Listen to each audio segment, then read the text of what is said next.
I wish coffee could just take it all away. You know? I mean, it tastes good, but, you know. Hello, lovelies. How are you? Don't let the hair and makeup fool you. I'm really not in the best headspace right now. Suffering through or living through depression and alcoholism and addiction, the very act of getting dressed in the morning, getting up, doing my hair, doing my makeup, it is literally just an act of defiance of, I won't let this defeat me. And I have to tell you that some days it's easier than others.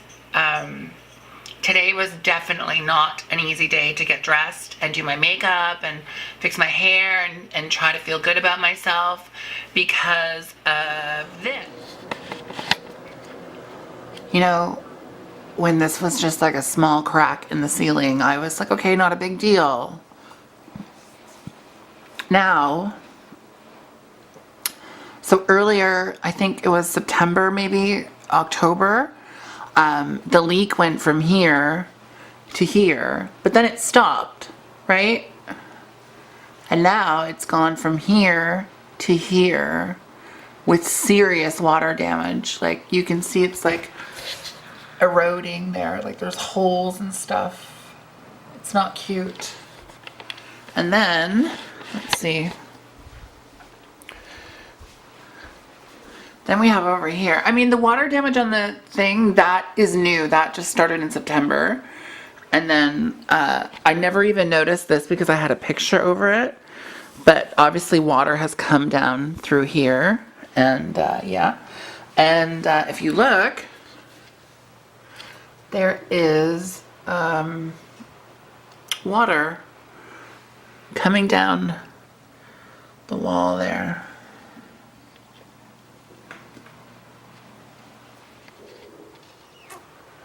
Now I put this up because there was a huge hole there that had like black moldy type stuff there, and I put it there because it kind of like helped with the hole until we could fix this. Yeah. So that's the ceiling in my living room that I have to look at. And it just seems to be getting worse and worse. And like, listen, I'm not stupid. I understand that, you know, it's a cataclysm of things. It's the ceiling, the roof leaking, which is coming into my unit because I'm on the top floor, etc., etc. So I understand that. And we can't fix the roof until spring, or at least until the snow stops coming, because it's just going to be a patch job, which is basically what my landlord said on the phone that he did before, instead of actually fixing the fucking roof. It seems to me that, oh yeah, also, I'm 13 days sober today.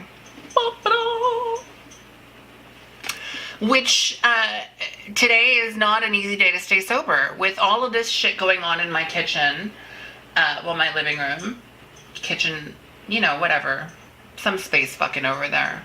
With all of that going on, today is not an easy day to stay sober.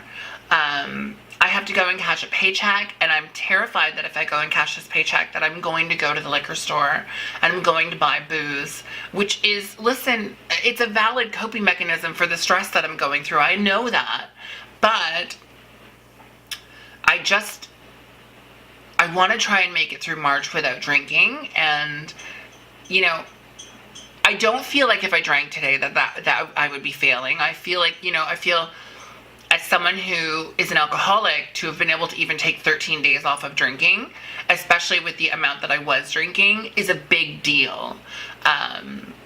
So yeah. But yeah, the ceiling thing is really bothering me. Like, it's getting to me. Like, this place has been like one drama after another after another. And I noticed something. I noticed that these dramas seem to come almost like tests. in the middle of when I'm trying to do something else. Do you know what I mean?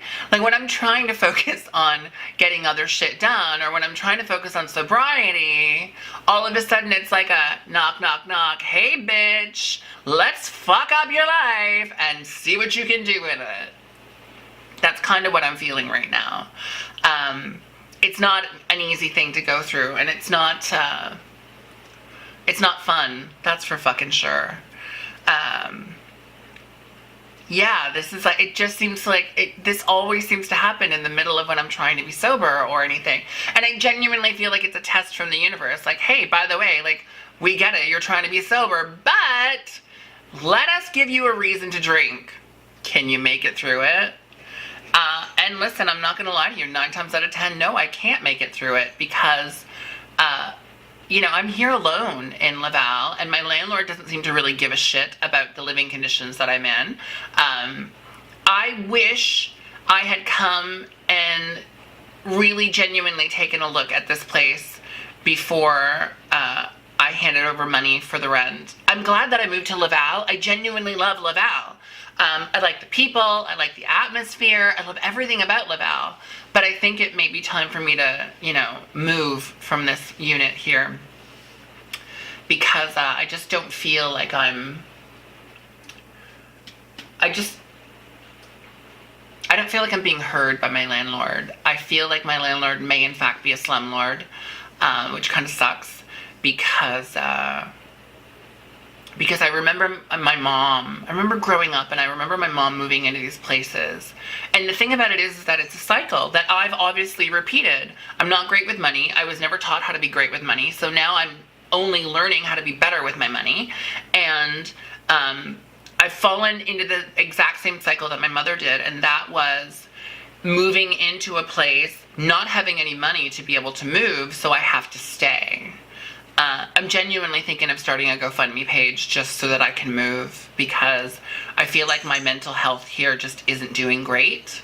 And so, yeah, I'll probably sign my lease for another year from June to June, so 2020, and squirrel away as much money as I possibly can and, you know, get the fucking hell out of Dodge, because, yeah, because I can't live in a place like, you know, my patio lights don't work. They never have worked. This hole in the ceiling has been there for a while. Just saying. But, yeah.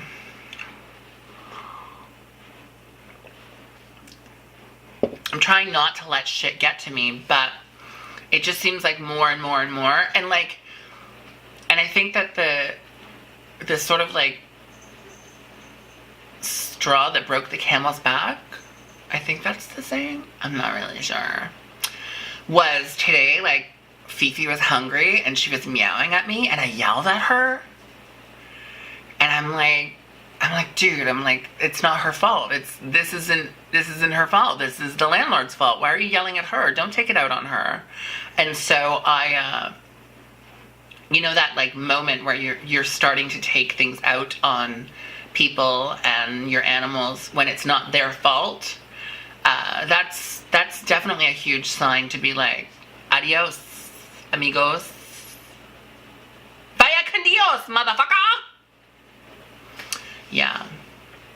Because I yelled at her and I locked her in the bedroom, and I feel genuinely really bad about that. And, you know, it's not her fault that this is all happening. She's like, you know, I think the agitating thing is that she's sitting on the table, like right by this leak happening, like right behind her, and paying it no mind. And I'm like, fucking show off.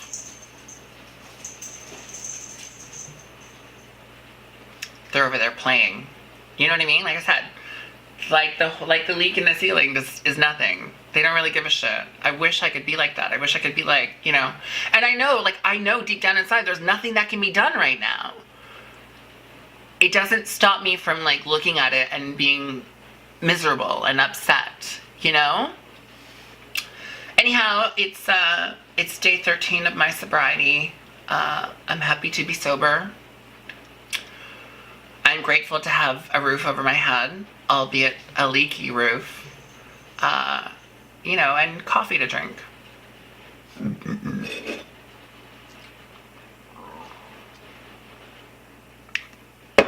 Now, as always, I have to take my clothes off and touch myself online in order to pay my bills. Thank you all for listening and tuning in. I appreciate it. Yeah, I will catch each and every single one of you on the flip side. Hopefully. Yeah.